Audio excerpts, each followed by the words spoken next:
Once again, here is your man, Ricky Yalbi. I'm from broadcasting live straight from Alatau.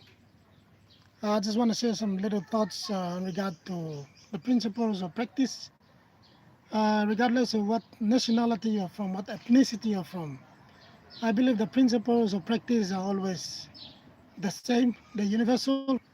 What color skin you have doesn't change the fact that we all have these principles of morality, principles of practice in life, and the way we carry on our lives is just the same. So that's basically what I'm trying to talk about today.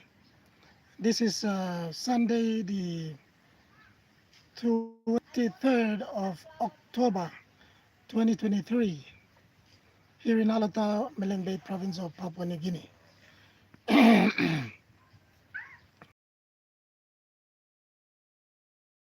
The practice are universal, regardless of what nationality you come from, what ethnicity you come from, what uh, language you speak.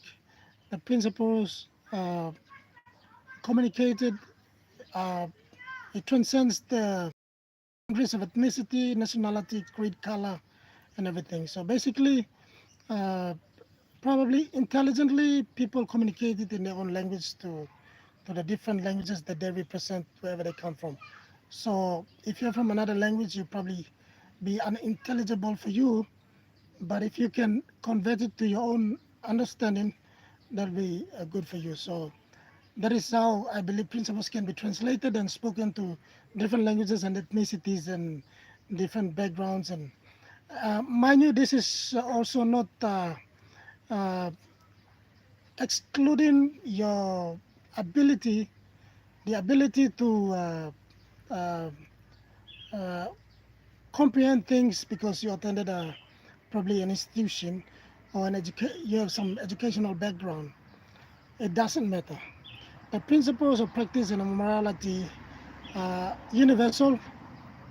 And like I said, I repeat myself again, regardless of where you come from, what nationality you are from, whether you're Caucasian or whether you're black or whether you're red skin, whatever kind of skin color you have, or whether you're from Africa, whether you're from America, or you're from South America, or whether you're in Europe and Asian, or like Melanesian, like for us in Papua New Guinea, we're the blacks who are Melanesians, regardless of where we come from, the principles of practice are universal.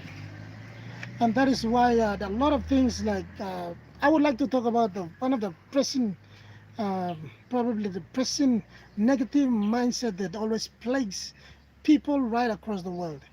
And one of the most pressing issue that is always manifested outwardly in society because of the way our mentality is, the way the people have been raised up to think, the way they are thinking right now. So I want to talk about two different contrasting ideas. And firstly, it's about the rich people, and secondly, it's about the poor people. Okay, this is what I come to understand, that there is no problem. Nobody's born poor and nobody's born rich. Everybody is born equally as important. Like I said, it's regardless of color, creed, nationality, where you come from. Thank you, the 29 people who are watching me right now. Thank you for right. Thank you very much for tuning in to my live podcast here in Alotau. Thank you very much. Right. I know 33 people watching me. Thank you very much. I don't know where you're tuning in from, but I want to say two contrasting group of people that exist in the world. And this is the reason why there is what we call the ideology of preaching about becoming civilized or having better services within different countries and nations all around the world. So that is the reason why the message of civilization, of luxury, of education, of health services, and of bridging the people from different little traditional homes where they live in. For example, in Papua New Guinea, we have thousands of tribes where people are preaching a message about civilization or development or progress or economic progress. But let me say something. I believe it's fundamental to the lives of people all over the world, like I said, regardless of where you come from. So this is my point. There is a judgment or there is a contrast between the rich people and the poor people. But this is for me, this is what I strongly believe. There is no contrast at all. The only contrasting or the only distinction between the poor and the rich is, or the haves or the have-nots, is the mentality. Is the principle that people need to understand and they need to grasp and needs to become part of them. And they need to start to feel about it. They need to start to communicate it in the way they feel, the way they act, the way they think, and the way they communicate verbally or non-verbally. And that is one very most important thing. Okay, let me say, for example, I've seen out of the 1,000 people in a day, or probably let me put it down back to let me say I met 50 people in a day. Okay, the ratio of people who speak positivity in their lives is higher, and the people who speak is less in number of people, less in number of people who speak positive things, and there are more people speaking negative things. It's either they spoke the negative thing over some little need around them, or something happened, or there is a problem, or there is a situation, and people are prone, uh, are immune, easily immune, in, uh,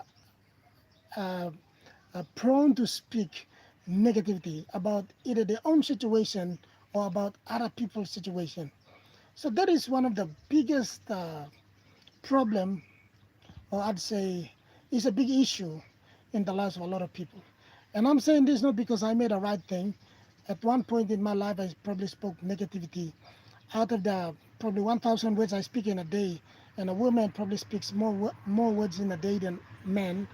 But if a man speaks 500 words in a day, then probably out of the 500 words we speak in a day, if you can cut down all the negativities and speak more of the positives in a day, in your 500 words that you spoke in a day, that will help you. And it will help you for now and it will help you to tomorrow. And it will start to groom and you start to create a new person in you. You become a better version of yourself. You become a better man than where you were or where you are or where you will be if you were speaking the bad things about yourself or about other people. That is why it's very, very important to speak a language that we can understand, but not only language that we can understand. We are speaking about life to ourselves and we're speaking about life to other people in the way we communicate, whether it's non-verbal or it's verbal. Either which way, we still speak the things that will determine our tomorrow, will determine whether we fall or we rise. And let me say one thing, like I come back to my topic on the side of in a state of being in need. There is a problem I find with a lot of people. And a lot of people, like I said, we are not determined by the physical things that we have. We are not. Our life is not determined whether you have a Lamborghini, or you have a Ferrari, or you have a home, or you have a house, or you have a job, or you have. These are these are not as equally as important as the most important part of a human being's life is the mindset. It's the way a man thinks. It's the way a woman thinks. That is the very, very most important fundamental uh, power behind where people get to, or where they start. And it's very, very important. I've realized and I noticed over time. I'm not born in a rich family. I was born in a mediocre, probably. People who don't take challenges, who don't feel like they need to be challenged beyond where they are. But then I'm born in a family where it's a mediocre kind of family. It's a family where they're not too rich. Yeah, kind of luxuries, but people depend on something else. But one thing I realized is the mindset. Is the mindset, the mindset of how people think. If you think and if you feel that you're complete and that you don't need anything to validate your existence, you don't need anything to validate your your life, then that's what I believe uh, completeness. That's what I believe is wealth. Wealth is not what you own. I repeat myself. Wealth is not the physical things that you own. Wealth is an immaterial inner being, the soul, the color of your soul. It's the color of the way you think. It's the way you think It's the way you are. It's the completeness of your. It's the peace that you have within you. That's what I call wealth. Wealth is when you live, you vacate the state of being in need. Wealth is when you begin to live or depart from a state of being validated by something other than yourself, been validated because of something. Wealth is when you begin to be validated because of who you are and what you are. It's when you believe that this is who you are, and you live a life, and you live and you breathe, because there is no mistake why you're born, and there is everything you have to be, everything you are to be, everything you should be, everything you must be, everything you will be is already there. That is what I believe wealth is. Wealth is not about having a lot of money. Wealth is not about having a house or a car and everything. In fact, the people who are complete, the people who are satisfied, the people who are content, or the people who feel that they don't need any validation are the people who get more validation by the people who are negative and positive. And these are the people who live life like kings and queens. They're more blessed, they're more wealthy. Physically, they manifest. These are the people who have cars, these are the people who have houses, these are the people who have cash, money. They have businesses. These are the people who grow in wealth, in physical wealth, This is what I believe. And let me say something biblically. There is a statement in the Bible where, for the Christians, this is the book that they believe in. For the Muslims, they believe in a different book, which is the Quran. And regardless of what religion we fit into, but I think the principles in all those books, they don't change. And in the Bible, which is the Christians' from the the book that the Christians believe in. Like in Papua New Guinea, we have a lot of us are Christians, or it's called a Christian country in Papua New Guinea. So in one of the statements that Jesus said, he said, if you have something, then on that thing more will be added. But you have small or you have nothing, whatever you have little will be removed from you. Okay, this is a very, very important statement made by our Lord and our Savior. For the Christians, I'm talking. It is a very, very important principle been said. You know, there is a statement where a scenario where the 5,000 people are fed by two loaves of bread and two, two fish and five loaves of bread. You remember? Okay, this is a story about somebody's small food being shared among the 5,000 plus people. And in today's day and age, I don't think somebody's food of two loaves of bread and five fish, or five loaves of bread and two fish will ever feed 5,000. That's that's crazy. There's no reality. There's no mathematics that can or science or algebra or whatever can really calculate and come up to that level. That math or can give us an accurate information on that, and that will be crazy. So, but what I'm trying to say is that Jesus fed 5,000 people with only two loaves of bread and five fish. Okay, Jesus pointed one thing. He said, if you have, whatever you have will be added. If you don't have, whatever little you have will be removed. That is the state of a mindset of the people. If you feel that you are rich, if you think that you are rich, if you accept yourself that you don't need validation outside of yourself, that is wealth. Upon that, more physical wealth will be attracted to you. But if you think that you are nothing, and that you think that you are nobody, and you think that you are poor, and that something else or somebody else outside of you must validate your existence, must validate that you are better, then that is a trap. That is a disease. That is the path towards poverty. That is the path towards confusion. That is the path towards failure. Did I say it again? Did that make sense to you? Never ever wait for somebody to validate you. You must always believe. Thank you, the one person that wasn't. You must always believe, regardless of whoever's validation, you are better because that is what you are.